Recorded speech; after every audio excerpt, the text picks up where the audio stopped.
too. Mm-hmm. There's actually been a few discrepancies this year where a few people have ran a little bit slower, but it's mainly been edges. Oh my God, they said that Sonny Styles is breaking grass.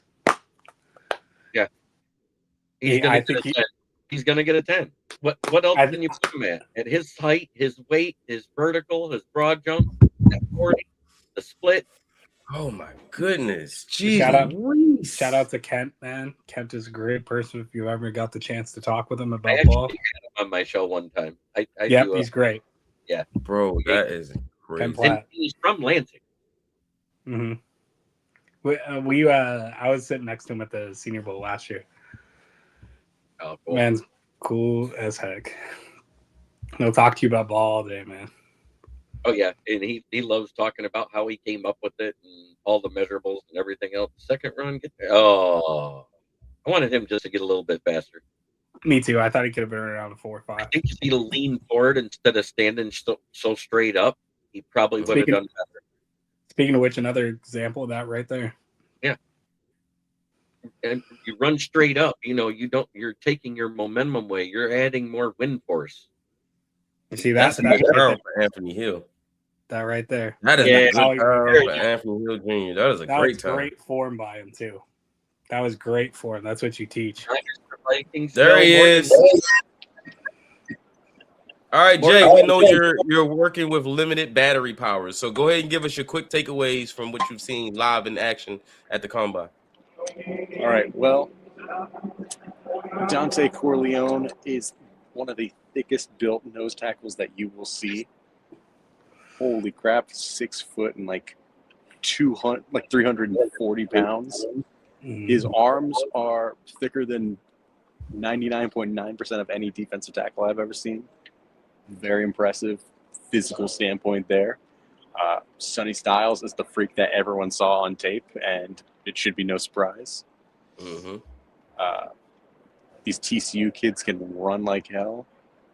Kyle Lewis, also very, very explosive and fast.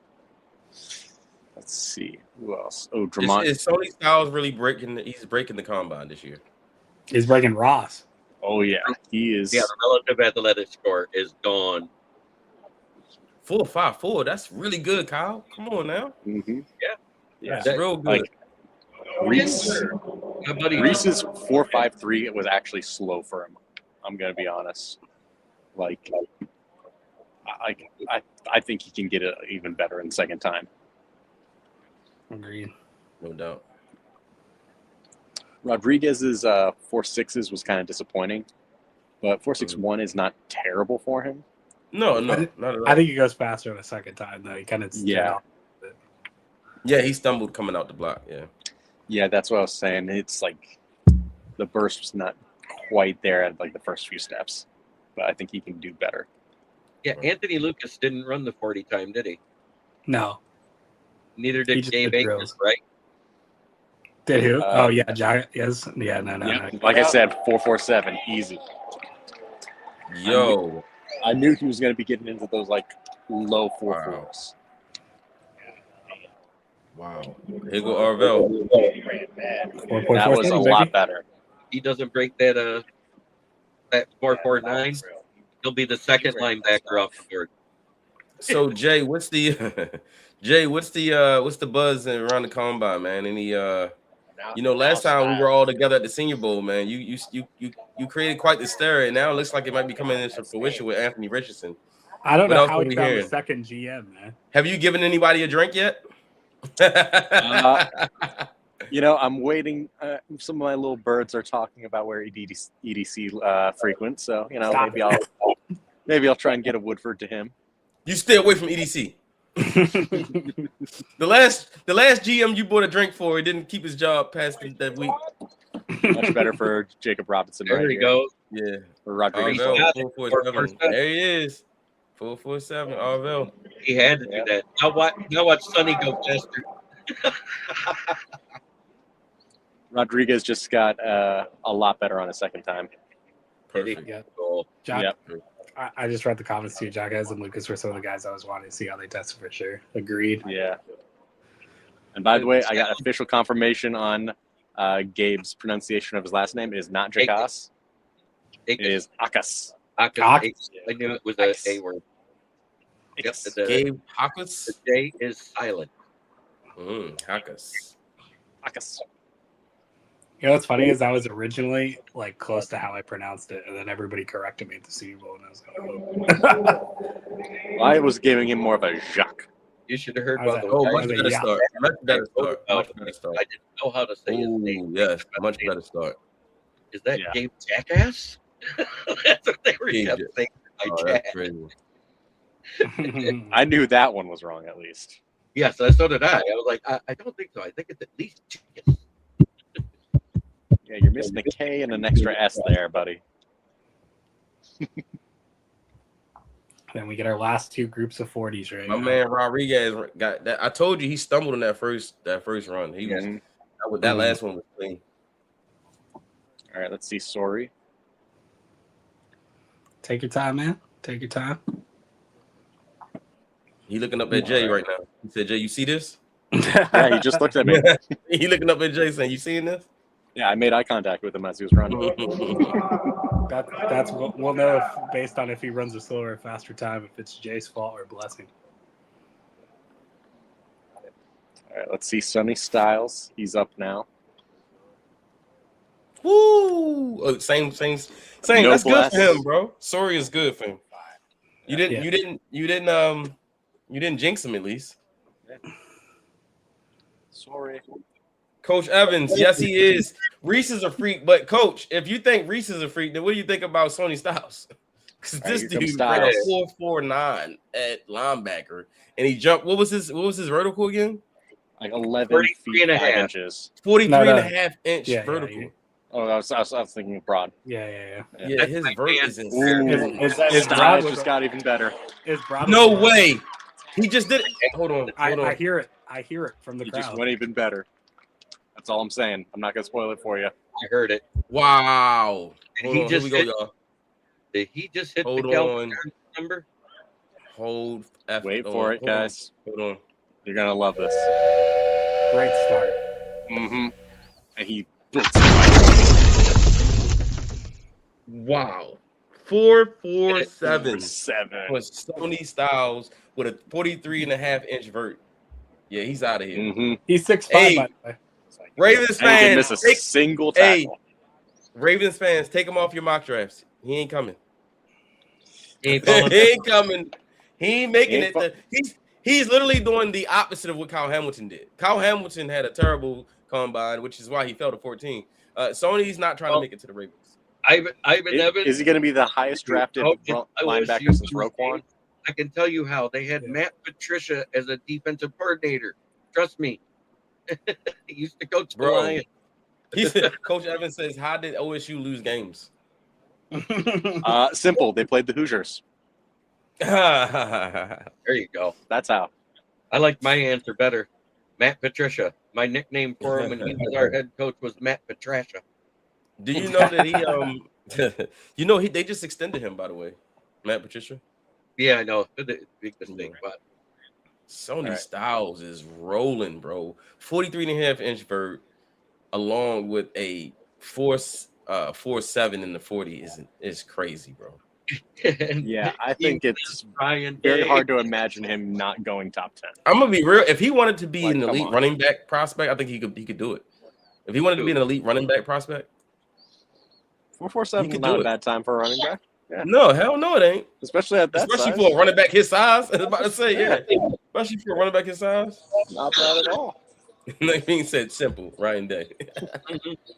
I like that one. All right. I like Well, this. Only Ryan Day would take these freaks on defense, along with the freak on offense and Jeremiah Smith, and still lose. all right. Well, I'm going to have to head on out because I am dangerously low on battery, but I appreciate you guys having me on yet again. Jay, what do you mean having you on? You're literally part of the show. Thanking us for having you on and shit. Well, guess what? It's an honor every single time. It is an honor. And why don't you have your power bank with you? Yeah, that's crazy.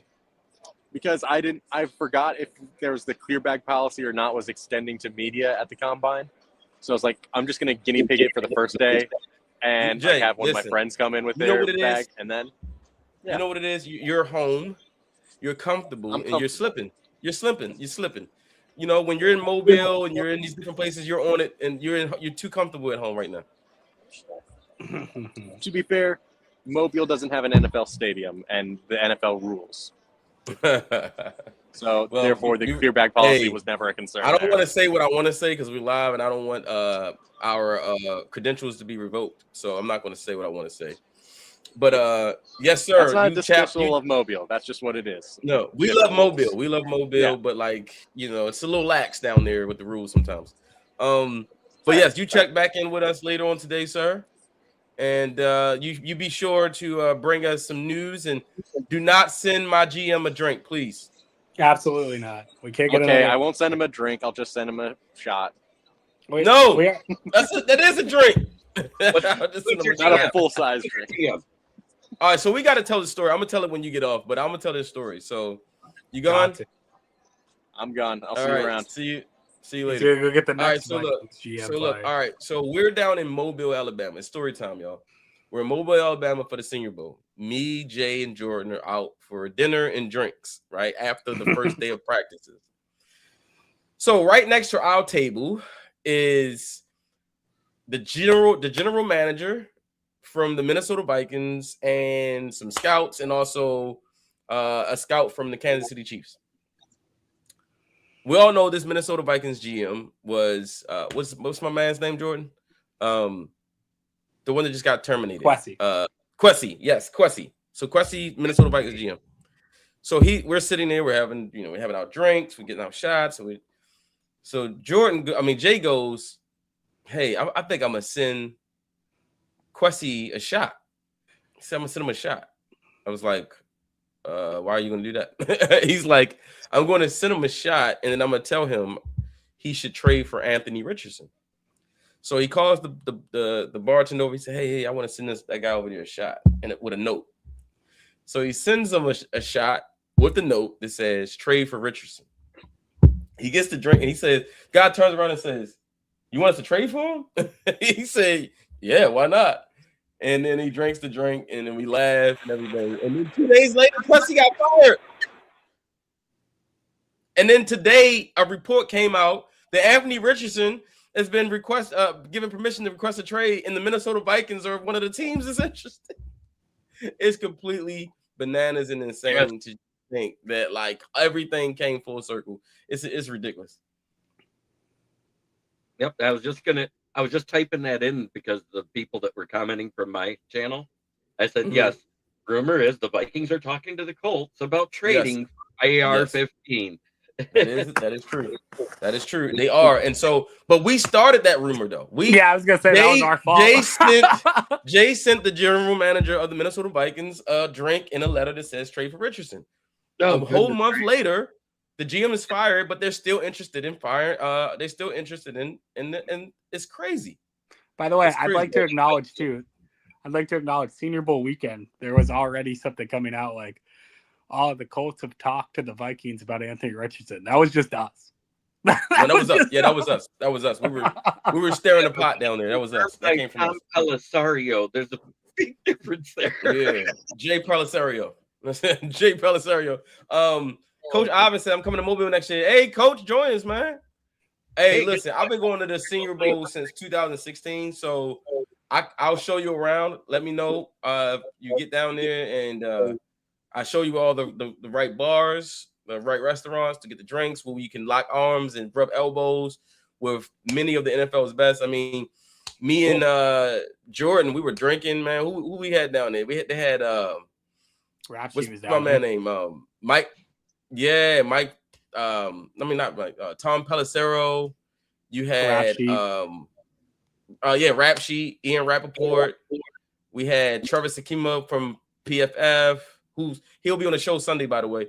I mean, everybody whoever's who's who in the game, we're all sitting there, we're all drinking, we're having a good time. So shout out those guys, man. Real guys, off air, cool guys. But that's where all the news notes come from, baby. That's where all of the tea comes from, and that's why you keep it locked to the Draft Nerd, so you can get these crazy stories These behind the scenes stories. By the way, Sonny Styles officially. You DM me, coach. All right, I'm gonna check it in a second.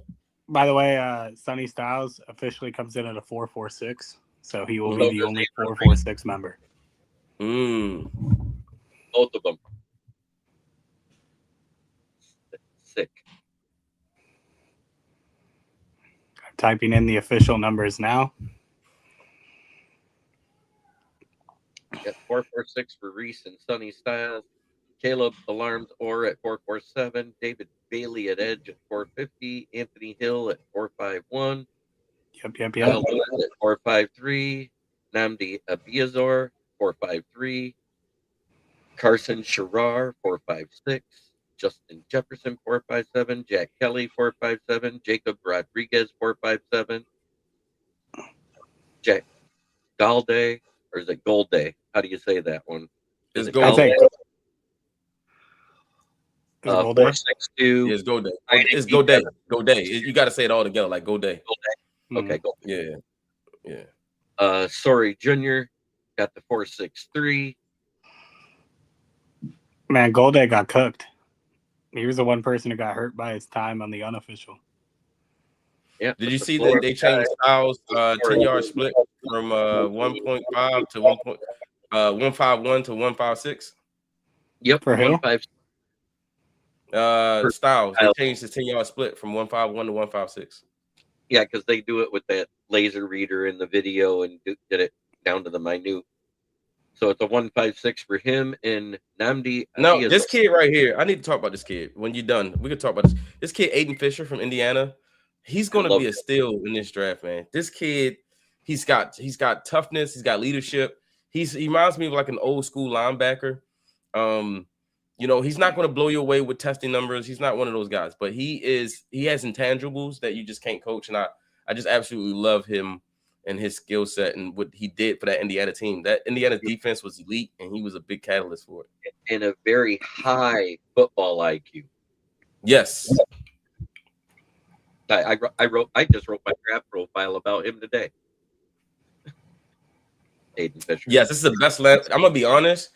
This is the best linebacking class I think I've seen. Yeah, in recent memory, like I can't even think about one offhand that was as good and as deep. The year that Ray Lewis and all those guys came out, that was the last time you saw a linebacker core like this. Sony, I'm disappointed in you. You were supposed to show your skills after the draft. Now they having side-by-side comparisons with you and Kyle. It's over. It's over. It was all a dream. Hey, maybe we can get Kyle Lewis though. Oh damn, yeah, he tripping and stuff. Yeah, he gonna be a Raven. Yeah. You know, he gonna be a Raven. That's the Raven special right there, baby. Hey, what's the odds that Sonny Styles goes before Arvell Reese? I think they went up by at least 25%. Yeah, I think if you're the Jets, you really got to think like, maybe we're looking at the wrong linebacker. Like, yeah, Arvell was good, but Sony is ridiculous. Will the Ravens be in trouble without Harbaugh? No. In fact, I think they'll be better off without Harbaugh. Shout out to Coach Harbaugh. 18 years, one Super Bowl trophy. You got to appreciate, the contribution, but you got to also understand that he was a huge part in the reason why the team couldn't get over the hump over the last decade and a half. Let's be real, and I've always been real about this. That team he won a Super Bowl with was led by Ray Lewis. Ray Lewis was the real catalyst and leader of that team. That team doesn't win a Super Bowl without Ray, and they definitely don't win it without him announcing that was his last ride. I think they kind of wrapped their arms around that. That was their rallying cry for that season. When John Harbaugh took that Ravens job, he was not coming in and just completely transform the identity of the team or the locker room. When he came in, the team had already had Rex Ryan at defensive coordinator. They convinced Rex to stay and be John's D coordinator, even though they had passed him up for the head coaching job for another year. He came in and he had players like Terrell Suggs, Haloti Ngata, Ray Lewis, Ed Reed. He had Chris McAllister, Bart Scott. I mean, it was loaded. loaded. When I tell you, they were loaded on offense. They had Willis McGahee on offense, Derek Mason. They were loaded. And so they were already a team knocking on the door for another Super Bowl. I have to remind people, the Ravens won a Super Bowl in 2012, right? John Harbaugh was hired in 2008. Well, guess what? In 2006, 2 years before Harbaugh was hired, Brian Billick had a 10-11 win team that was the number 2 seed in the AFC during the Peyton Manning and Tom Brady era. They had the road to the Super Bowl going through Baltimore, but they played a playoff game against the Colts in which the offense didn't muster 1 touchdown, and the defense stopped the Colts from scoring a touchdown, and they kicked all field goals and beat the Ravens in 06. They had a down year in 07, and then Harbaugh got hired in 08, right? So Harbaugh was a good coach, but he did not by any means change the culture or play like a Raven or do anything. That was already set and created before he got there, and he came and he kept it going. I would say that he did keep it going. He embraced it, and then he carried the torch, but he did not create it. And Jesse Minter reminds me a lot of the Harbaugh situation, where there's a lot of talent on the roster. The team underachieved, but you know that team is that season last year is not indicative of what they can be, and they underperformed, which is why John is not the coach anymore. Right. Yes, Jonah, the 06 defense is probably the greatest defense ever, but nobody talks about them because they didn't win a championship. Right.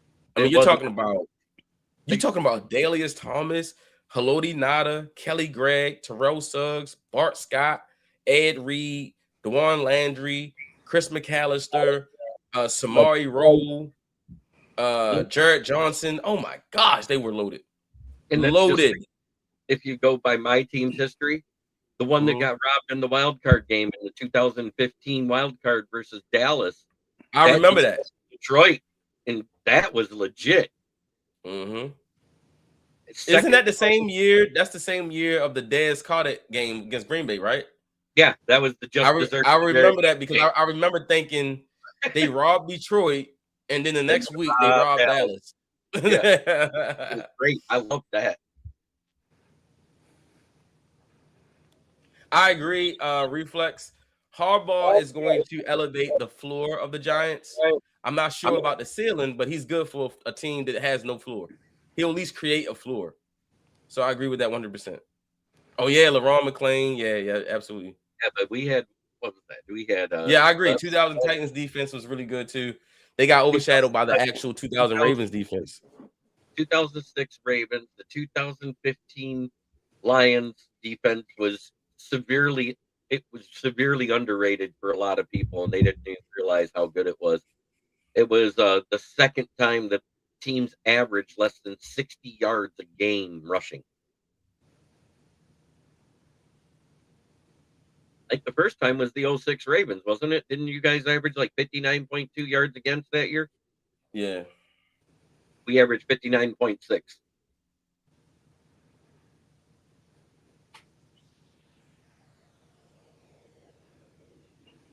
And that's when we had Mathis, the rookie year of Darius Slay. Our backfield was that was the last year of Louis Delmas healthy. I didn't even see this because I was so locked in on combine coverage. Mm-hmm. Y'all see that Aaron Glenn fell asleep during the 40? Yeah, I saw that. That was hilarious. You stay right here. He fell asleep during the 40s. That's crazy. Somebody had a good 40 and he wakes up and goes, "What over it?" Eddie Murphy. Then switch hands.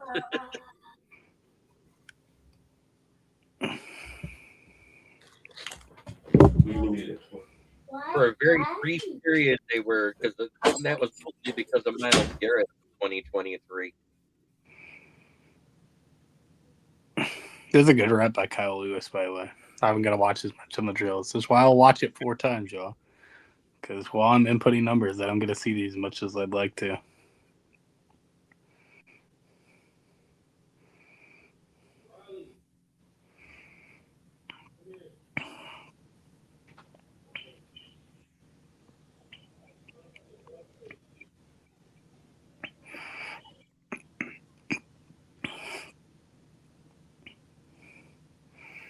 big one you look for here as well is trying to make sure that the bags don't move.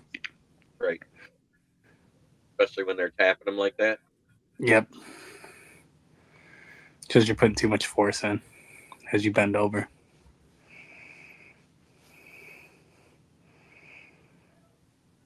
Our whole division has a lot to work on this offseason there, Go Pack Go. I don't sugarcoat anything.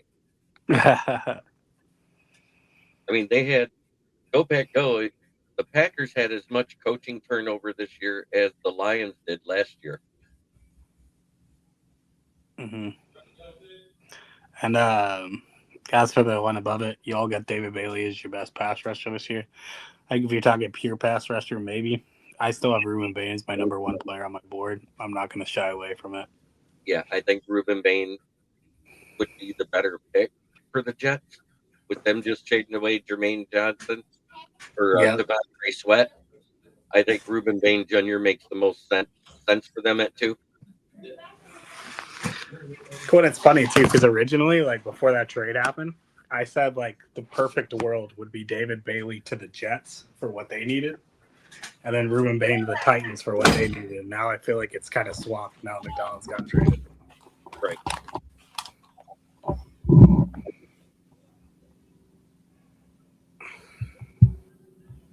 See, that's what I mean by being a little heavy-handed right there. Right. And he was also off balance. He kind of fell into it. Sonny did it perfect. Yeah. That's exactly what he was. Oh, he bumped it on his way through, though. He didn't do it. I think he bumped it with his foot. I'd have to see it again, but I think he bumped it more with his foot than he did with it. I just got Look at Kyle Hamilton, man. So inspirational. I just got brutally frag mobbed. I bet that wasn't the Ohio State player he expected to be comped to. Nah, they cooking him. They're cooking our boy. Oh, yeah. Kyle Hamilton. They're cooking Kyle Hamilton. Damn, Kyle, what the hell? Kyle, did you even at least try? Kyle was trying to come to the Ravens, man. He was trying to the Ravens. Look at him with the head forward, though. What a track move. Get that timer to stop as quickly as you can, man. Yep. Carl. But that's what was wrong with a lot of those bigger guys that were running that didn't run a bad time. They just didn't get their fastest. They were just way too upright. If they'd have just leaned forward, they could have shaved off 0.3 of a second by getting their big schnoz across the line. I wish Kendall Daniels would have ran. I know that he didn't. Is there a second group of linebackers going to run later? Or is this it? Oh, this is it, isn't it? Yeah, I believe that is it. Let me double check to make sure. But I believe because Wesley Williams will be there. Yeah, that should be it. Sonny Styles is the last group. There's only 4 linebackers after him. I'm surprised they kind of all did everything in one group today. 3 cones are slowly coming out for defensive ends. Mm-hmm. George Gumbs with a 7. I really have to go and watch him again, as I said earlier. And Danny Dennis Sutton hit a 6'9". He said, "Y'all sure we don't need a laugh?" Coach.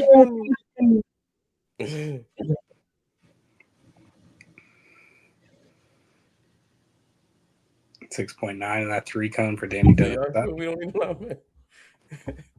And they had the 40 comparison between Sony, CD, and Kyle. I hate Info Network for their combine coverage. That's why we're here. That's why we're here to give you our combine coverage with their combine coverage. They can do all the stuff they want on the video, but we're the ones doing the talking and breaking things down. I hate that some of these guys, because I think Kendall Daniels Coach Evans is going to jump on the pod. Join us here in a second. So, all right, so let's talk some ball here. What is Detroit thinking in the first round, in your opinion? I think we're either going to go edge or we're going to go offensive tackle. Okay, give me some. Francis Mauagawa, if he falls there, I doubt it. Caleb Lomu, Spencer Panu, or Caden Proctor. That's what I'm hearing. At edge, you're probably looking at somebody like TJ Parker, possibly Danny Davis Sutton, in round 2, but I personally want to go center in round 2, and I don't care if it's a reach. I want Logan Jones out of Iowa at 50. Okay. We talk about Logan Jones a lot. We like Logan Jones down here. I call him the trench commander. We like all 3 of the Iowa boys. We love Bo Stevens. We love Jennings Dunker. We love Logan Jones. Jennings Dunker probably will end up a guard in the NFL, and guard isn't as big the need as tackle is. If he had, Jennings is gonna be a guard. If he had a hair longer arms and a little better footwork, he 100%. I'm excited about it. Make it as at least a right tackle in the NFL, I think. But his footwork and the short arms, yeah, when you got T-Rex arms, you get moved inside, boy. Yeah. There's a lot of T-Rex arms in this draft. But from my game film that I watched on Logan Jones and everything he did for Iowa, and you do know that he was a redshirt freshman on the practice squad as a defensive tackle versus Linderbaum when he graduated, right? I did. I actually just recently learned that. Yeah. So he actually learned all the hand placements to get back past the best center that year. And then since he knows that, he knows how to negate it on the opposite side, blocking the next 3 years in a row. How crazy is that? For real. For this one, you want to see how quick their hips move, especially right there. That's the biggest one right there. What a group of linebackers, man. Couldn't find one better. If the rumors are true and we trade David Montgomery away, I don't think Malagawa gets out of the top 5 too unless the Giants are stupid. Let me ask you this. Would you be fine with taking a Messidor? I know that's been the big argument. Yes, if those 4 are gone and Messidor is there and you have the choice between Messidor or Parker, and you don't take Messidor, I'm slapping the dog's snout. There he is. You got Super Tally Films. Coach Evans. Welcome to the show, sir. What's up? How y'all doing? What's happening, man? Hey, man, you just had me spit out my drink when you say, "Are you sure we don't need a linebacker?" In this draft, everybody needs a linebacker. Yeah, and if you really need one, you take 2. Right? Yes, we need 2. I mean, let's be real. The Ravens, all jokes aside, they actually do need a linebacker. So Roquan Smith, cool, you got him, right? But outside of that, Teddy Buchanan towards ACL at the end of the season. Trenton Simpson is still a question mark, and that's pretty much it. I mean, you got a couple of undrafted guys, but yeah, you don't have a guarantee next to Roquan next year. So yeah, you need a linebacker. The Lions talk to too. He's a mid late. Yeah, I like Torian York. 5th round prospect. You absolutely need the linebacker. I honestly think I think Teddy could be the future. I think Roquan, this could be his last season. So you do need an heir apparent to him. You know, you need somebody that can take that torch next season. I mean, I was thinking Sonny Styles would be a nice, BPA. No, yeah, that you might forget about that. He's top 10 pick all day now. Yeah. Most definitely. Yeah. I think if Teddy didn't get hurt, let them young guys play linebacker. The Ravens signed the wrong linebacker that year. You guys should have kept Patrick Queen and let Roquan walk. No. If you would have saw what the Ravens looked like with Queen before Roquan, if you would have seen what Queen looked like without Roquan, period. Listen, people forget the Queen before Quan. Y'all ain't forgive me on this Queen thing because a lot of people know Queen, my guy. I like Queen, but Queen before Quan. Okay, so I wonder if you agree with this, Coach. I think Queen was a better weak side linebacker, will linebacker than the middle linebacker. He played weak side linebacker at LSU. He wasn't even Mike at LSU. That's what I'm saying. He wasn't even a Mike at LSU. He was a see ball, get ball guy, and getting Roquan allowed him to see ball, get ball. Right. Which is why this is my evolution of Queen. He started off terrible, missing tackles and all kind of just wasn't good. Right before we got Rowe, he got better. Then we got Rowe, we saw the best version of him. That's what I was saying. He was never a Mike. I agree. And when we got him, he had only been playing linebacker for like 3-4 years. He went to LSU as a running back. I agree. I just think that when you when you think about hold on one second. Oh, my buddy Richard Head. I do something for my regulars. I usually play a little sounder. They love it.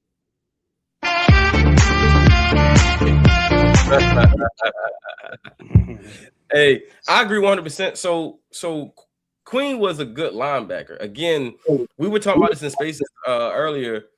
So the question was, would you take the athletic freak or would you take the instinctual, the guy who has just great instincts and has an understanding of just where to go, right? He may not be the most athletic, but he understands, he has the intangibles and instincts, right? So that question was to me, and I'm gonna ask you guys the same question, but my answer was give me the guy who has instincts, because instincts will allow you to play fast, right? You might not have the most athleticism, but if you know where you're going, it doesn't matter. You can still beat that guy to the spot. Whereas that's what Ray was later. Remember, Ray, the thing about Ray was early in Ray's career, he was both. He was the athletic freak and the instinctual player who knew the game and knew where to be. Bluetooth disconnected. And so when he got older, he still had those instincts. He still had that film knowledge of, okay, I might not be as athletic, but my brain is still faster than everyone else's, so I can be there before you get there. Same thing what happened with Peyton Manning as a quarterback. When he got older, he couldn't throw the ball great, but he still knew where to get the ball to before you could react to it. Tom too. Yeah, Tom too. So what is you guys' opinion on that? I'm gonna put this to the whole table. Would you rather the instinctual player who maybe not have the athletic ceiling of the athletic freak, or would you say, okay, give me an athletic freak and then I'll coach him up? After watching Bob Quinn take Jelani Tavai in the second round because he was an instinctual player, give me the freak. Okay. What about you, Coach? My answer may be cheating a little bit. Okay. It depends on who's beside it. Okay. If you got an athletic guy there, take the other, and then vice versa. But if you starting from scratch, give me the instincts guy, because I think instincts. It's a guy and that's just finished doing drills or whatnot. That I think he ain't very athletic, but his instincts are off the chain. And I watched him a lot last week. Yep. I knew it. I knew he was gonna say that's my boy. And the kid from Indiana as well.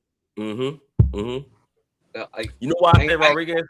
Because when this question came up, that's exactly who we were talking about. We were talking about Rodriguez versus Sonny Styles, right? And so Sonny Styles is the athletic freak, but Rodriguez is the instinctual, just linebacker computer, right? And which one would you prefer? The linebacker computer or the athlete who just can out athlete other athletes? Man, the computer gonna give you more, because those athletic traits will eventually subside. But if you have them beside somebody, like, for instance, my Lions, we're probably getting rid of Anzalone because he's in his 30s now, and this was the last year of his contract. So we have Jack Campbell there, who just basically became like the number one middle linebacker in the league last year statistically. So if you got somebody like that on one side and then a 5-year vet in Derek Barnes on the other side to help teach him the instinctual side, when you get one of those athletic freaks that are kind of good, guess what happens? Absolutely. Good combination. Yeah, that's well, look at when Queen and Rowe played together. Right. Yeah. Rowe was more of the instinctual, A-gap banger, and Queen just ran and got the ball, and they worked well together. Now, apart, that neither one of them look good. Yeah. Hey, that's a good point. You take them and you put them together, and hey, I've been there and done that. Empty nest now. Oh,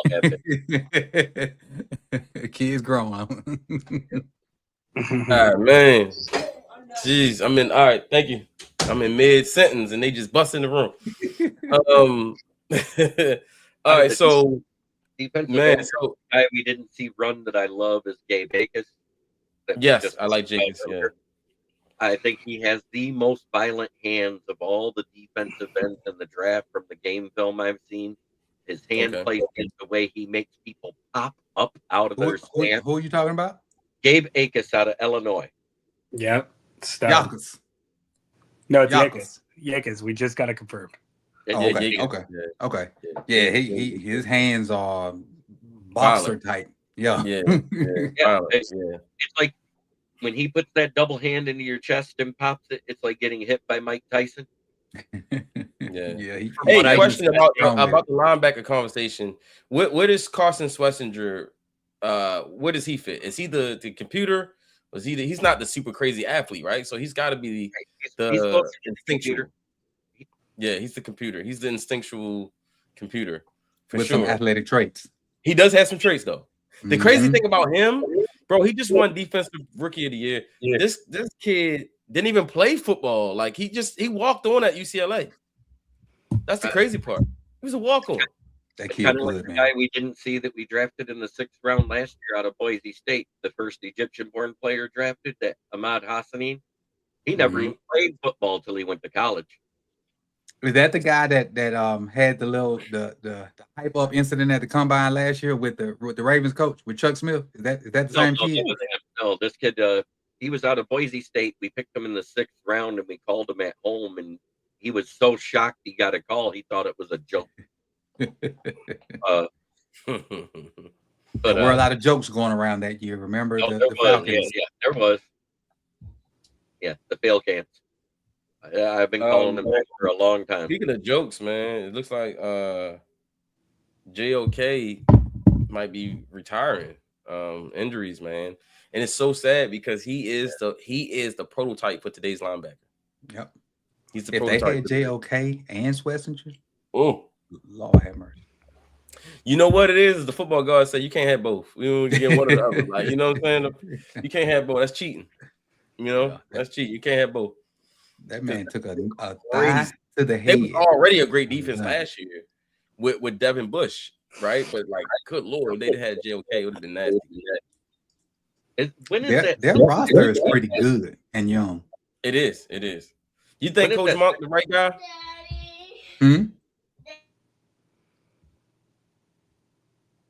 What is that secondary combine they do for the lesser players? Do you guys know when that is?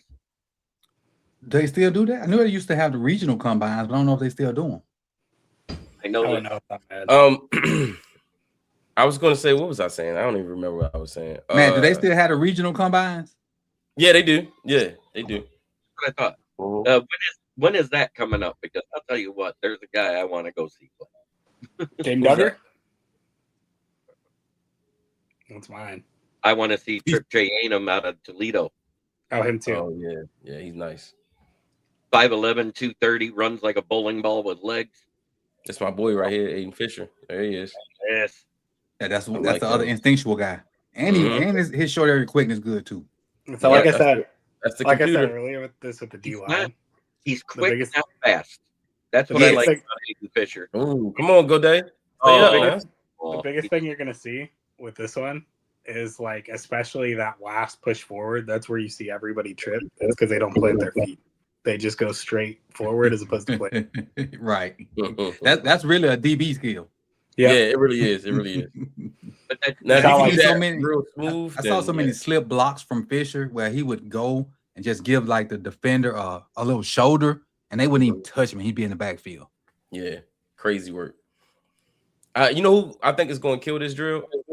Kyle Lewis. He's so fluid, bro. He's like a DB. Kyle Lewis is so smooth in his. I mean, he's like one of the best coverage linebackers in this draft, and you could tell he has DB background because he's very fluid. It's good to see Deontay Lawson doing drills. That cat out of Buffalo. What is that? Red Murdoch. Yeah. How is he? I love Red Murdoch, man. He's a thumper. More of the computer, or is he more of the athletic freak? He's weird. Like, I would say he's definitely more of a little bit of a computer because he's going to come in smaller. But he's such a thumper. It's like he reminds me of the lesser version of what York is earlier in this class, where he's just such a thumper. He's such like a big hitter. But I've said it before. CJ Allen's my guy in this class. linebacker wise. Georgia. Yep. He's been my guy from the start. For some reason, everybody just figured out that he was running checks and that he was moving coverages when it was pretty obvious on film if you watched him that he was doing that constantly. Classic version of watching an all 22 of a player versus the highlights. Like highlights. Man, I don't even listen, bro. I don't do no highlights. Hey, look. So, man, my wife at work and my daughters, they like terrorists, bro. Oh yeah, they you drive got me crazy. They be like, daddy, because it's like, bro, I'm telling you, if I was just doing nothing or whatever, it wouldn't bother me. But since I'm live, they got 1,000,001 questions. They not getting along. All types of kids, stuff. man. That's kids. I'd be like, you know, I'm live. That's kids. But daddy, I got. All right. That cartoon that Cedric. I love my babies though. Love my babies. Babies. They don't. But yo, smooth. Hey, coach, we got to get you down to the Senior Bowl, man. I've been telling my wife the past 2 or 3 years that I'm going, and then we get there, time to go, and I just don't go. It ain't but like a 2.5, 3 hour drive from me. I was about to say, ain't you down south? You down south already? And so I've been saying I'm gonna go, and then be out of school for them 3 weeks of Christmas. I was like, I ain't going, but I'm going. Hey, let me know, bro. I can get you credentials. I can get you credentials under my thing and make it easier for you. I'm with Roundtable.io because they've changed a lot of stuff now that is not under Jim Nagy anymore. And so for us, because I've been going since 2016, I just go in there and all I got to do is, hey, are you? They actually send me an email. Are you attending this year? Yes, and then they just send my credentials. So and I just put a list of people. Jordan goes under me. Jay goes under me. Mr. Bill, they all go under me. So let me know. When we get close, and then I just get you, and all you got to do is pick them up from the box office once you get down there. Okay, now I'll get with you about like where to stay and all that good stuff too. Yeah. So this year I stayed at a hotel. Jay and them, bro, this is crazy. Jay and them rented this Airbnb, right? And it's in Alabama, and it was basically like it was almost like a museum or something. Like it was one of those places that they basically preserved or whatever, and it was owned by some wife or woman from the Confederacy. Yeah, the financial officer of the Confederacy. The financial officer of the Confederacy is crazy. So, but it was a beautiful home though. Like it was like just looking, I was like, wow. Like my wife is an archaeologist, and so I was like, man, you would love this, like that type of stuff, preservation and all that stuff. It was a nice home, but I could definitely hear the the Confederate ancestors rolling over in their grave as I walked in. you know where I'm from, so it still cracked. Oh yeah. It still cracked me up when you were like, I don't know if my ancestors. Which is the sip part, right? That's the sip part. Yeah. Yeah. It still cracks me up when you were like, I don't know if my ancestors would want me staying here, and I'm like, I don't know if my ancestors want me to bro, for real. I was like, they was like, yo, you can stay with us. I was like, no. Man, my hometown still has beautiful homes, 9 or 10 antebellum homes in it. Yeah, that's what it's like, an antebellum home. It's beautiful though. And most of the economy for my hometown is from the tourism for those antebellum homes. Those houses are like, they don't make houses like that no more. Like they just beautiful inside out. I did a whole video. I walked in, did the tour and everything. Beautiful home. I was surprised they actually rented it out for Airbnb. I was like, this is kind of crazy that y'all Airbnb in this, but whatever. I guess you got to pay the bill some way. And Reflex, I see your comment in the chat about CJ Allen sucking in coverage. One, I don't think he does. I think that's been like a misconception for a lot of people. But the other side of it is what he does in coverage is move his nickels around and move everybody around him like a chess piece. And so he doesn't stick out nearly as much in coverage, but he moves everybody around to be in better coverage as a whole team. And I think that's like something that gets lost. Like I watch him do checks all the time where he'll switch routes with a corner just like mid break, and you'll see him do it so smoothly.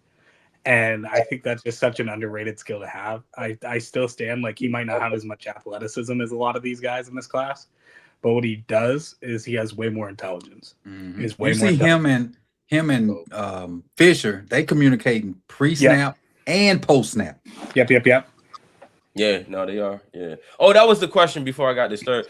So the question was, do you think Todd Monken is the right guy in Cleveland?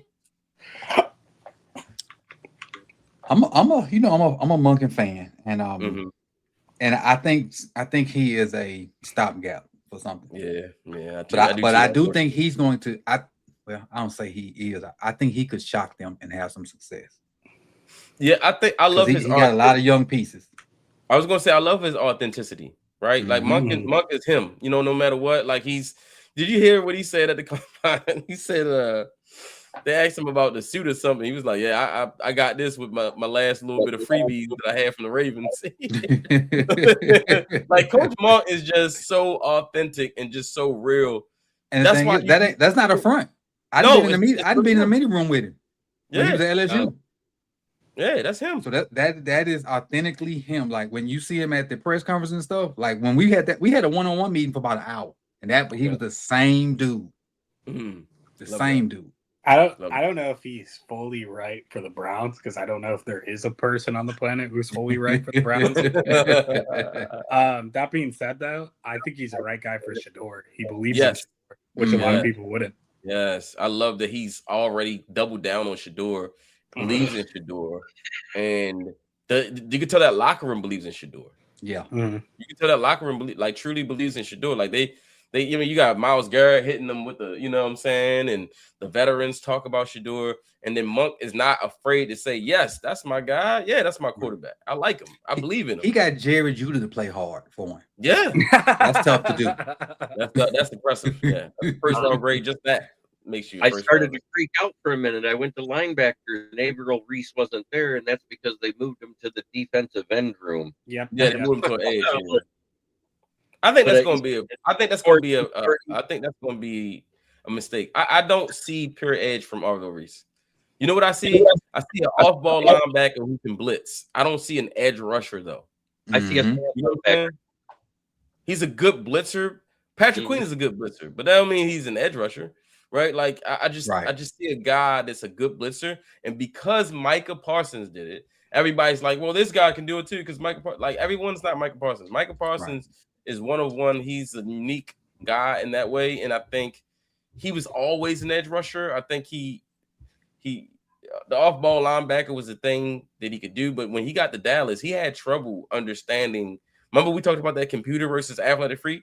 Micah was the athletic freak at off-ball linebacker who just couldn't compute where to be at the right time, and they played too slow. And I remember at the time the defensive coordinator moved him to edge and said, okay, well, let's just see you rush the passer. Let's just see you just see ball, get ball. And he did that, and it was like, okay, all right, you're an edge rusher.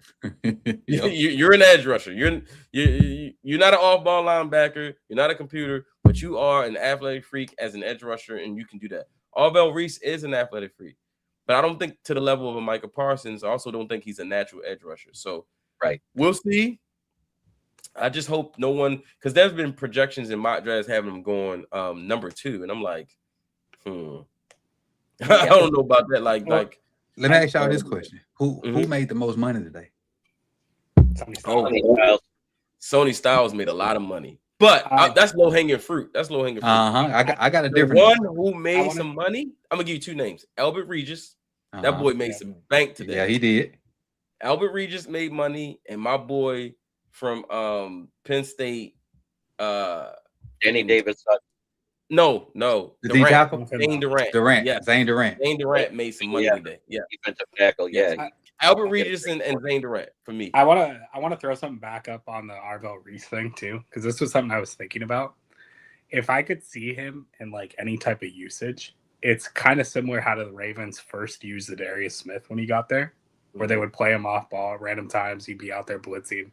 He'd be kind of like in between, and they would use him in a bunch of different roles and like taking advantage of his pure athleticism. That's how I'd want to see Averill Reese used at the next level, at least for the start. And then you could kind of develop him more into one natural position. Just let him be an athlete. Put him in athletic situations. Yep. I think what's my other defensive end for Texas Tech? Romello Height. Romello Height. That's who it is. That's who I think made some money today. Yeah, I thought he lost money. Actually, I'm on the other side. I thought he lost money. I thought he lost money, bro. He didn't test very well. He came in smaller than 39. Yeah, he was small, and then he didn't look like okay, so if you're going to be small, you need to test extremely athletic, and he just didn't.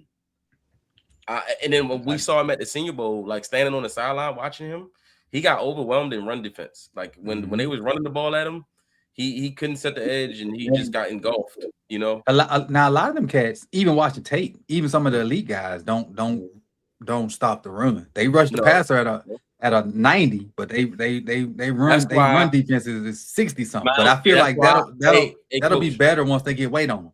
That's why I think Keldrick Faulk is going to get drafted pretty high, because Keldrick Faulk from Auburn. Yeah, Auburn. Mm-hmm. Because at 20 years old, he's an elite run defender as a prospect. Mm-hmm. He's really raw as a pass rusher, but I think it's easier to teach someone how to rush the passer than it is to stop the run. I agree. The run is a much difficult skill set. And stopping the run is a want-to thing. That's a want-to. That's an attitude. And he engages. He locks out. He sets the edge. He's long. He's 6'6". He does that already in an elite level. And you can teach him how to rush the passer, but he already does the one thing you need him to do, which is stop the run, already really good. I think he earned some money because he did test pretty well. I was gonna say I want to throw two other names that I think made a lot of money this week. We talked about him earlier in the pod, but Malachi Lawrence made himself some yes. What a stud showing. He's a stud. Yeah, he's a stud. I think George Gubbs, the guy I'm gonna have to go watch back on tape just like on the earlier ones. But then third, George Gubbs. Yeah. Yes. Bro, I'm like, who is this kid? Yeah, exactly. That's right. I'm like, I did not like this. This is the definition of like this is why I think the combine's important. You see a guy where you've watched his tape a little bit and you've watched like one or two games, but then like all of a sudden you see something you didn't see and you're like, whoa, where did that come from? You know what that remind me of? Nick Imawari last year. Yep. Well, Nick Imawari's problem to me always was that he was thinking too much. I always thought he had it. His problem was like you could literally watch him think while he was on the field, and as opposed to like going off of pure instinct. When he was going pure instinct, he was a million miles an hour. Mike was the perfect coach for him, though. Yeah. Yo, when I saw him, because I didn't see any film on him before the combine last year, and obviously he had that great combine, and I went to the film thinking I was gonna see this dude that's flying all over the field, making all kind of plays, doing all kind of stuff, and he just like you said, he played slow. But not because of speed slow, just thinking. Yep. And then another guy I want to throw out there that like I think we've talked about ad nauseum at this point, but I still want to bring him up. Caleb Banks is built like an Olympic god. That guy's a freaking nature, man. Same vertical as Bronny James, which is crazy. I didn't even think of that. That's crazy. Real. But when you turn that film on, though, you don't see that with Caleb Banks. Like when you throw that film on, that all 22. That athlete doesn't, like you just said with Emmanuel Ray, coach, that athlete doesn't show up on film, and he also runs hot and cold, which is, I have a problem with the guy who I see glimpses of it this year. He didn't play enough to be consistent. I see, on a few snaps, you see him with his athletic ability at that, and you always got to put at that size when you see him do stuff. My only issue is that, like, when I see you do it sometimes, that means you can do it all the time. Yes. And the fact that you don't do it all the time and you take plays off and you run cold sometimes, then that makes me like, okay, it's the ticker then. It's just like you're not motivated. Like, okay, so what do we have to do to get you motivated? Because I've seen a lot over my years of doing this, coaching and scouting and doing all these things. I've seen talented players, but I've seen a lot of guys with talent wasted because they don't have they don't play hard. They don't have the effort. They don't have the want to. And you sitting there thinking, man, if you would just really just give 100%, man, you'll be outstanding. You'll be a Hall of Famer. But they won't have high motor guys that nowhere close to as talented as some people. They stick and stay in the league. Yeah. One of the sayings that I always remember, and it's still true to this day, is talent. I mean, hard work will always beat talent if talent don't work hard. Yeah, you know what I'm saying? And so that's true. Look at we had Ndamukong Suh and Nick Fairley, and he was asked about who was the better athlete, him or Nick Fairley. He goes, Nick Fairley. If he freaking try, he's better than me. Fairley at Auburn with Cam. Auburn had two players. That's it. Cam and Nick Fairley. They won during national championship. And they won the national championship. That's all they needed. I want to. They had 2 freaks on each side of the ball. I want to throw something out there that's official now. Well, it's still technically unofficial, but official in terms of where we're at. Ras just said that Sonny Styles is the #1 ranked linebacker prospect they've ever had out of 3,215 in terms of athletic profiles. Wow. And that has been measured from 1987 to 2026. Most athletic middle linebacker they've ever seen. Wow.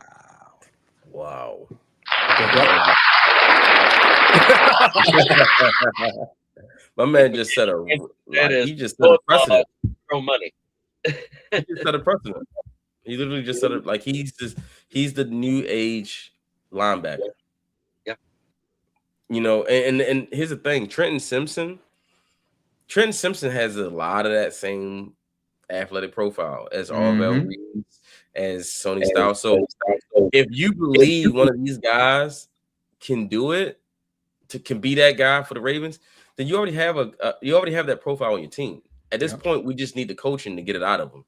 And here's the thing. So I one of my buddies who I play high school football with is a linebackers coach for Clemson. He told me, like, the thing about Trent is that Trent had to play a different position every year in college. Yeah. He was a safety one year. He was a nickel corner. He got worse when Venables left. Yeah, he was an edge rusher. He was a linebacker. They asked him to do something different every single year.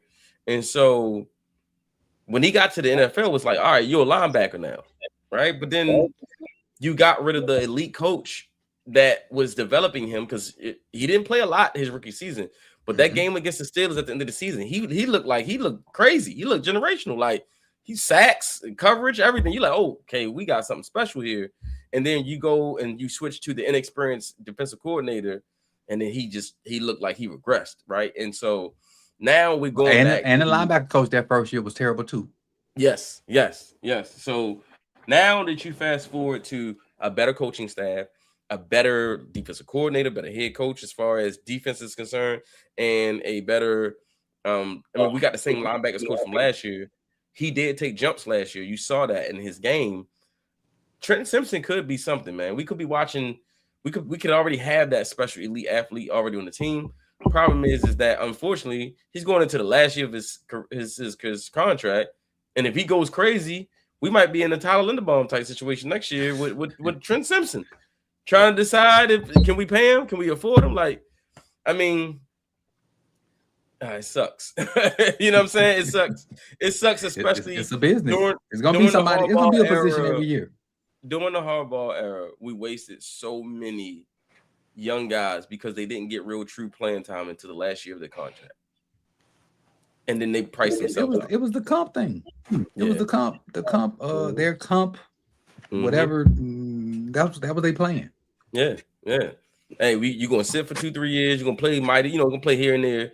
But that 4th year, you're gonna play a lot. It's gonna be a contract year, you're gonna be motivated, you're gonna ball out, and then you're gonna go off and you're gonna become a free agent. And then we're going to use the term price himself out. Yep. I don't want to see that no more. I want to see our young guys play. Aeneas Peoples was one of the highest rated PFF interior defensive linemen early in his rookie season. I think the first 3 games, he was the highest rated interior defensive lineman. Look how they massacred my boy. And then he didn't play again.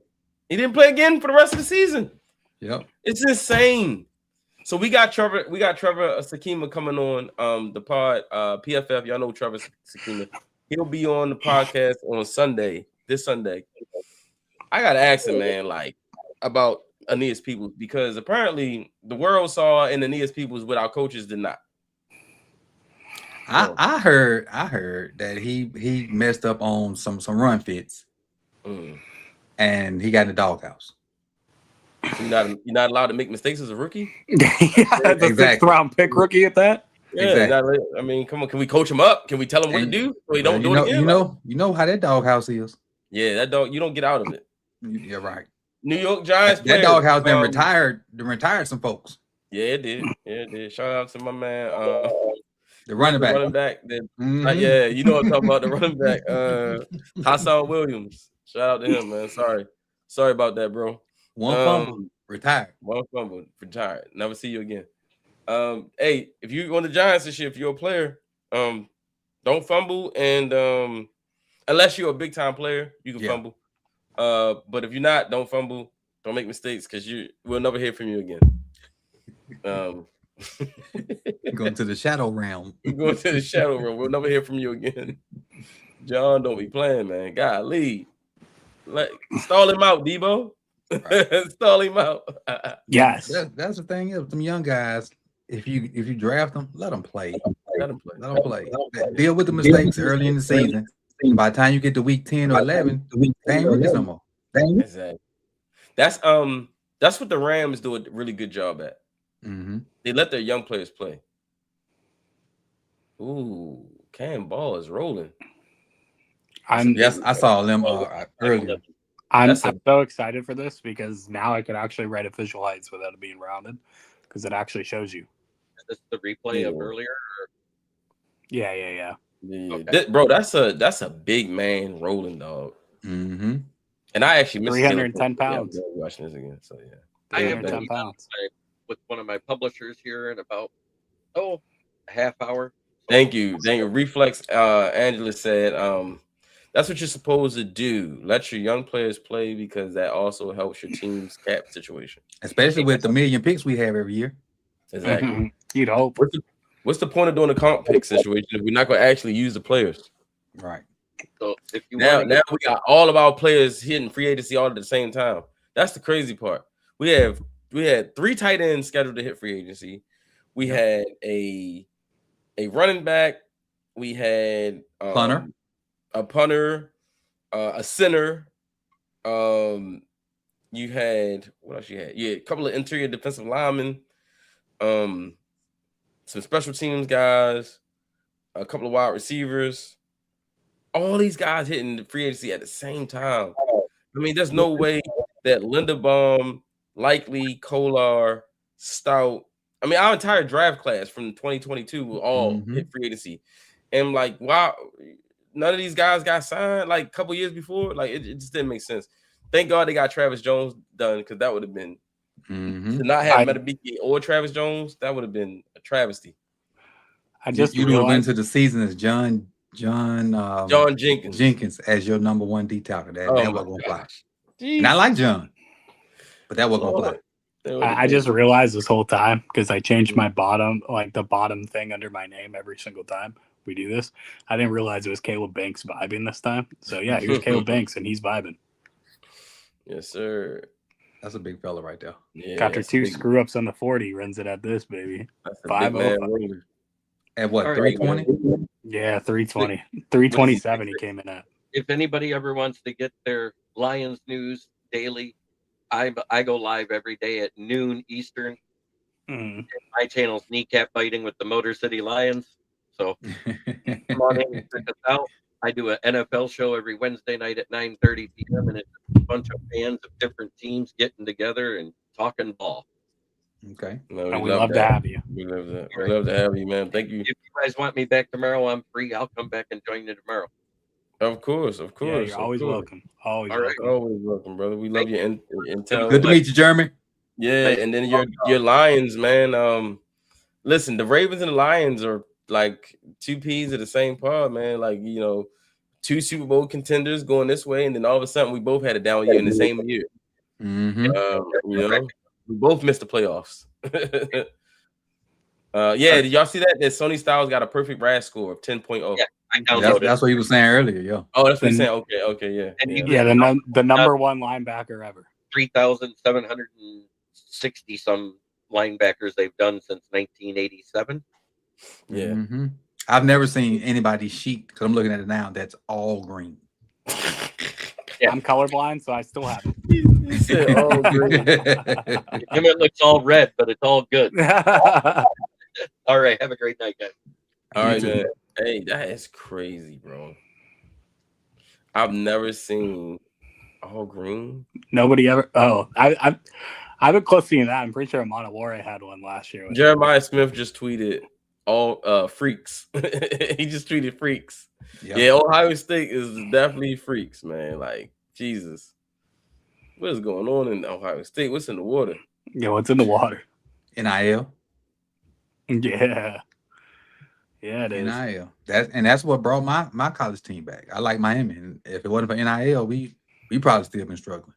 Yeah, we're gonna flip some George Gums film eventually on this pod. What school you represent, Coach? I like Miami.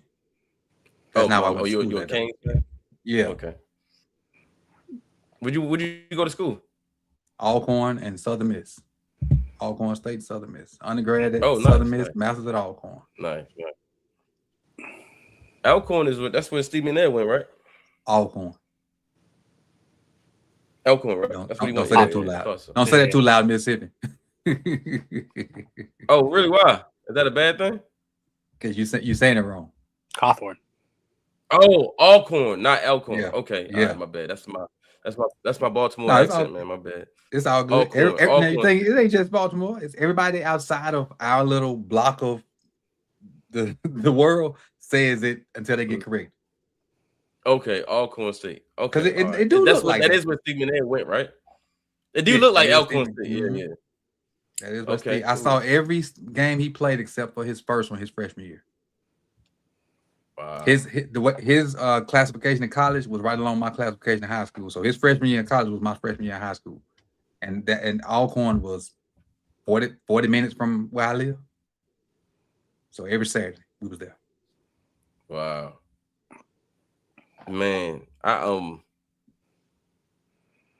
yeah, Alcorn students. I went to University of Maryland, so yeah, I'm a Terp, man. One of my old players was there 2 years ago. Graduated from left. I'm a unanimous Pac-2 winner. I'm a Cougar. Pac-2. Yeah, he went Washington to Washington State. Yeah, I'm a Washington State. Yeah. You from that area? Yeah, I live in Seattle right now. Beautiful part of the country. It is. It is. Northwest. I was like beautiful part of the country. I went literally just there. It's a snow, not a snow, I'm tripping. A waterfall park when I went out there. What's the name? But anyway, beautiful. The mountains, the trees, the waterfall. It's amazing. The food. Yep. I wish there was a little bit more food options as opposed to seafood, but the seafood's good down here. No, for sure. Yeah. It's beautiful. It's so beautiful. I just went to Oregon last year. The end of last year, I went to Oregon for because I live in Cali now, but I went to Oregon and bro, the food just beautiful. The natural green, the trees, the greenery out there. It's just like it's beautiful. Yeah, it's different. Beautiful. Like, Coach, what's your thoughts on pick 14? Like, what do you? Yeah, I'm conflicted now. What's your thoughts? Your gut feeling on? I was about to say, what's your gut feeling at 14? What do you think? I was thinking my guy from Miami, Francis first, but I don't think he's gonna be there. And then I sold myself on Banks. I'm iffy on Woods. You iffy? I'm iffy on Woods. I gotta watch more. I'm iffy on him right now. Watch the year before's tape because that's when everybody at Clemson was actually good.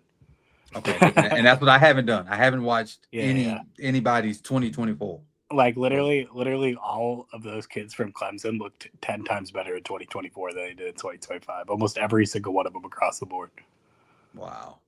So that's a Dabo thing? Yeah, that's what we're trying to figure out.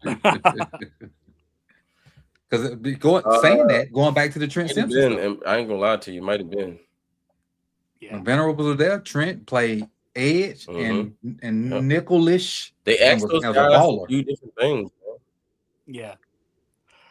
Somebody else do the same thing. Purple, black, and gold. They do the same thing. Draft people and move them, and then expect them to be good. Mm-hmm. You see that Nate Wiggins, he said he talked to Nate Wiggins a lot. And they all kind of same thing though. Like you said, like they asked to do a lot at Clemson, and when you get to that point, it's just like, well, when they get to the league, it's like, okay, now we want you to play this position full time, and it's just like that's a difficult ask, you know, because they've never been a full timer at one position. They've asked to do a lot of things, you know. Now I get it. They're trying to create versatility in their players. It's the old saying, the more you can do, but it also kind of hinders their full potential. This is 2024 tape of Peter Woods at versus Louisville. So this is the year that Jordan's talking about. As you can see, though, he's lined up on the edge. He's lined up at 3. He's lined up. They use him all over the field. His versatility is incredible. And the other side of it is too, is like when he's lined up on the edge, it frees up TJ Parker, who has a way better season this year as well. And I was gonna say, I felt like TJ had a better season. I was gonna say that, but yeah, it just like I said, I had looked at last year to know that. Him, Antonio Williams, Peter Woods, all 10 times better in 2024. Agreed, 100%. You see, now he got his hand in the dirt and he's lined up inside. So like 0. He's 0. Like, so he's again just on one drive. Like he's edge rusher. He's 3 technique. He's 0 technique. Like they asked him to do a lot. We move into this positionless football type stuff. If you get guys like on the front that can do that to mirror, you know, Imawari, Kyle, you know, these 2 freaks from Ohio State, because they ain't gonna play the same position. They ain't gonna be in one spot. They're gonna be moved around. So the offense got to figure out where they at. So the more you can do, the better you'll be. So I mean, his versatility may put him above some of those other guys, because Banks ain't doing all that.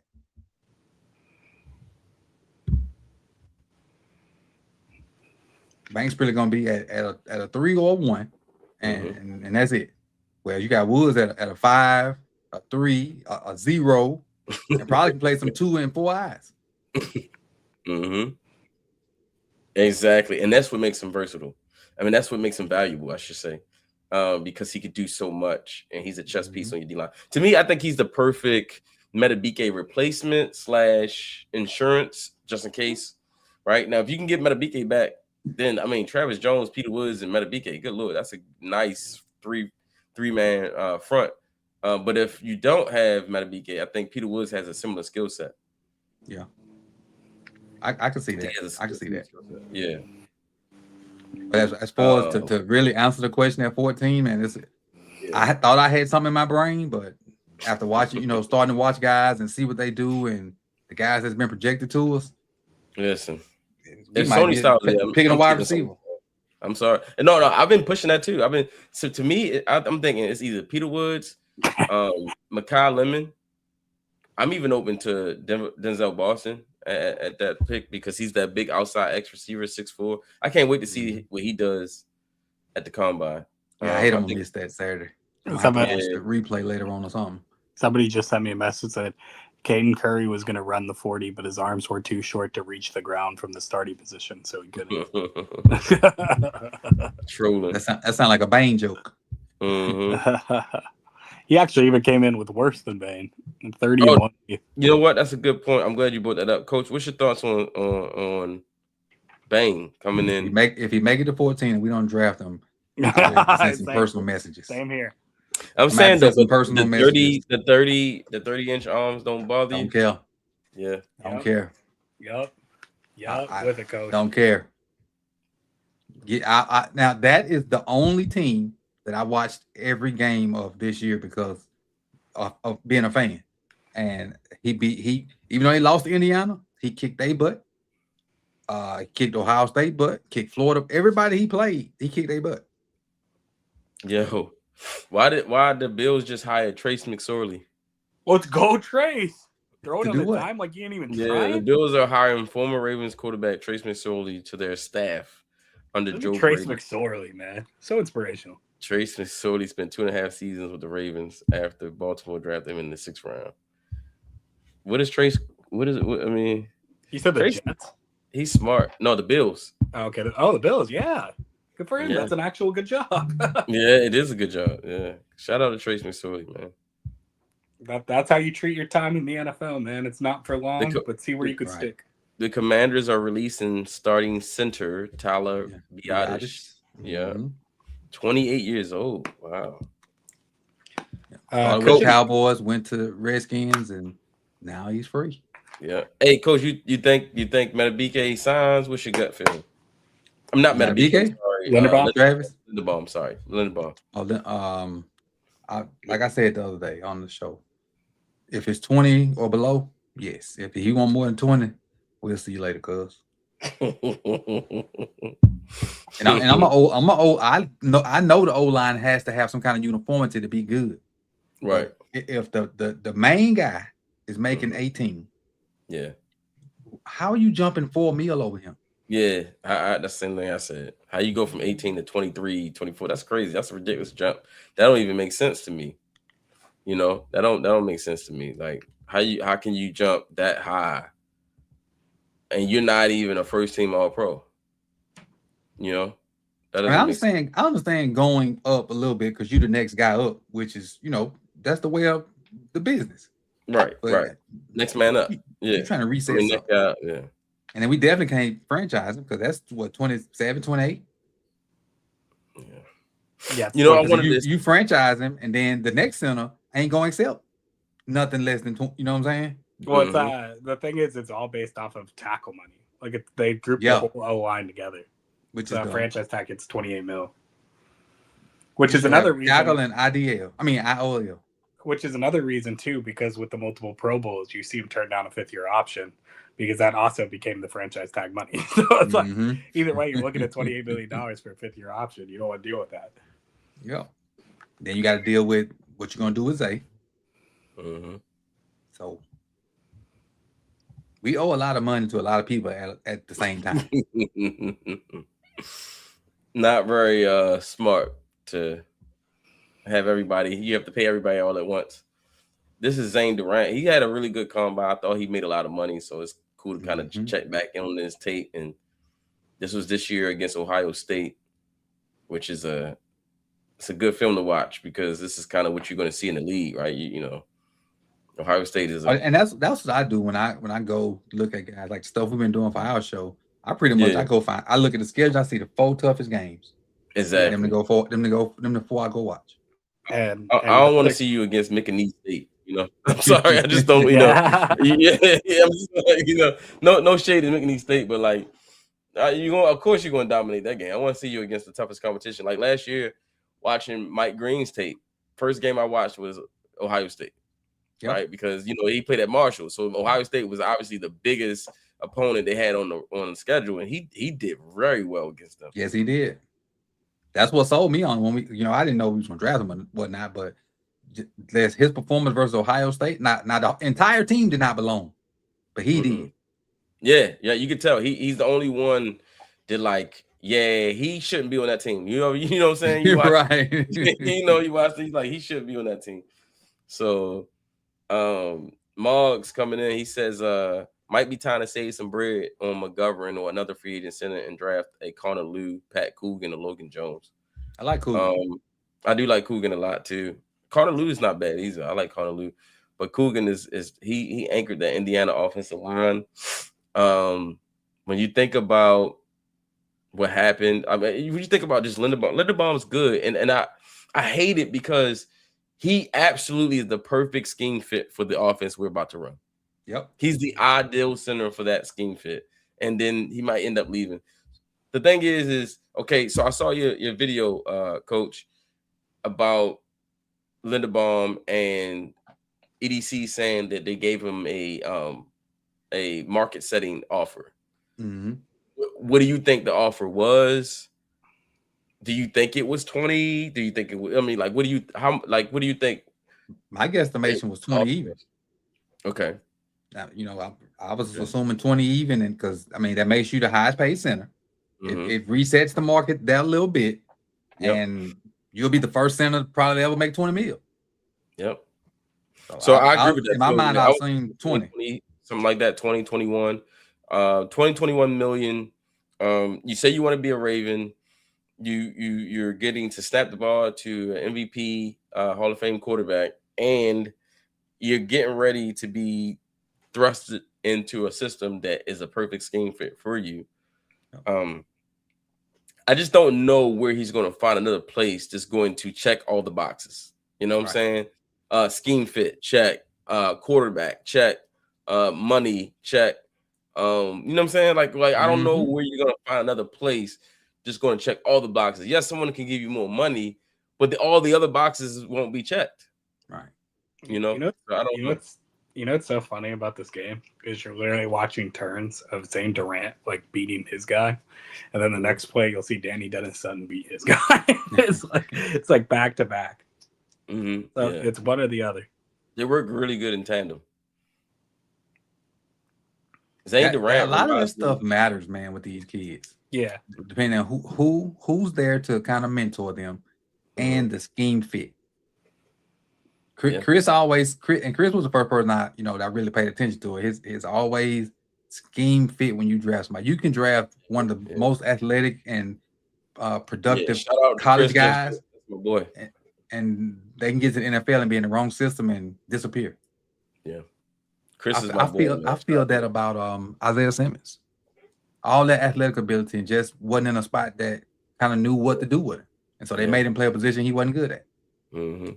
And I blame Clemson for that because they never gave him a true position. Mm-hmm. So when he came out, it was like, well, what is he? And that's kind of where Arvell Reese is. It's like, what is he? Is he an edge rusher? Is he a linebacker? And I think, that can hurt your stock more than it can help. Tell you what, don't let Mike McDonald get his hands on it. Good Lord. I'm hoping Jesse has that same type of impact on our players where he'll take something and just make it great. You know what I mean? Mm-hmm. Like, I feel like he does have a lot of that Mike McDonald. They're very similar in their schemes and structures. So I'm hoping that I'm hoping that we get something out of that. I think we got a good one. I do. I really do. I think we got a good staff, a good mixture of young and old, some traditional stuff with new ideas. I think they're gonna be all right. Yeah, I agree. A perfect staff. Like you again, for every young coach, there's a support person with experience. And I like that. You got guys who are expertise at their position. Mm-hmm. You got guys who are younger, who've done it, who can connect with players. He's constantly talking about connectivity. Mm-hmm. He's talking about teachers. That's the biggest thing that I was like. He was like, I wanted teachers. Yeah, thank you. Because I feel like our players haven't been. It's not a lot of teaching going on. And a lot of directing. Yeah, directing. Well, with these new kids, they have to know the why. Yep. Mm-hmm. They have to know the why. I know when I play, coach said, "Hey, go cover that spot." All right, coach. I'm gonna be in that spot when I'm supposed to be there. But these new kids, well, why I gotta go over there when stuff going on over here? And if you can't convey to them why, they're gonna try to do their own thing. And we all know what happens when you do your own thing on the football field. Freelance, exactly. Mm-hmm. Things that make highlights but kill you in all 22. Yep. Mm-hmm. And it's only a highlight if it works. And most of the time it don't. That's the alternative. That's fact. Most of the time it don't. Yep. It don't. And then it's just like, okay, when it doesn't work, then everybody's looking for who to blame. Mm-hmm. But it's just like it's the coaches, right? Like the coach's job to develop the players and put them in positions to succeed. If we're not doing that, then what are we doing? Right. I just don't understand that. And with us losing John, John, he served his purpose. I just think he's out of touch with the younger kids. And I mean the younger players. I keep calling them kids, but the younger players. And that matters in athletics. It's just and the New York gonna see it. Because you got the ultimate young cat in Malik Neighbors and Jackson Dart. He's not gonna connect them two cats. Yeah, he's got a really super young team. And then you went back and hired Roman too. And Matt, I ain't seen I only glanced at his staff because I try not to talk about him that much. But the guys that I know he hired, them they old cats. I don't see no kind of youth injection into that. Matt Nagy and Greg Roman. Whew. That is that would make Ravens fans very angry if that was our coaching staff. I'd crash out. He said I crash out. Like, could you imagine if they ran it back with Harbaugh this year and they said, Well, we're shaking it up this year. We're bringing in Matt Nagy and Greg Roman. Oh my God! Bro. You see the meme from whatever the CBS show with the smart people. If the guy walks in there with a handful of papers and they say something to him, he just throw them up. That would have been the entire flop with that announcement. Just I'm done. Just like, you know what? Y'all let me know when this is over with. This fever dream is over. That's exactly what this is. It's a fever dream. So hold on one second. There was another weird one I saw on there. It's Brian Callahan's back there as well. Yeah. Oh yes, yeah. They got. I mean, you know what I called them? The FFCA. I said the Five Football Coaches Association. Here's the one people aren't talking about. Not Dean Pease, but Matt. No. What is it? No. I called them Five Football Coaches of America. They also got the other Pease. They got Matt Pease down there. That's their youth. As he has a gray beard in his picture. That's their youth. Did you see the picture of the Titans guys? All of them bald. Yeah, you gotta squat him up, man. I'm happy for the Titans though. That's the better side of it. Oh, you like Salah for the Titans? Over the bags, let's go. I like it more than I thought the Titans would be able to hire. I thought they were going to be like one of those teams left out for someone really bad. Real efficient movement. And so compared to what they could have gotten, I like it a lot. And I like the staff he's put together. Let's go quick. There you go. Pump them on. All right, fellas, I got a dip on you. But man, hit me up and we can run this back and then especially talk about that other stuff too. That's an excellent rep. Yeah, absolutely. Yeah. You watch him, he's got a little old school Reggie White I can't hear you. Classic still work. Let me meet this. Good night, Coach. A short step, but appreciate. Good to meet you, Jordan. Good to meet you. Hopefully, this ain't the last time. Let him take 1 second. First. Yeah, take this. I want to play a game. All right, 1 second. All right, go ahead. Go ahead, I'll come get you. You gonna take it? Yeah, go ahead. Yeah, if you don't work, you can play a game on your phone. Yeah, I got you. Close the door. So precious. Yeah, I know. Man. Can I play a game on your phone? There's nothing. Oh my gosh, you back again? There's nothing better in the world than when Matt's children appear through the logo as they suddenly arrive.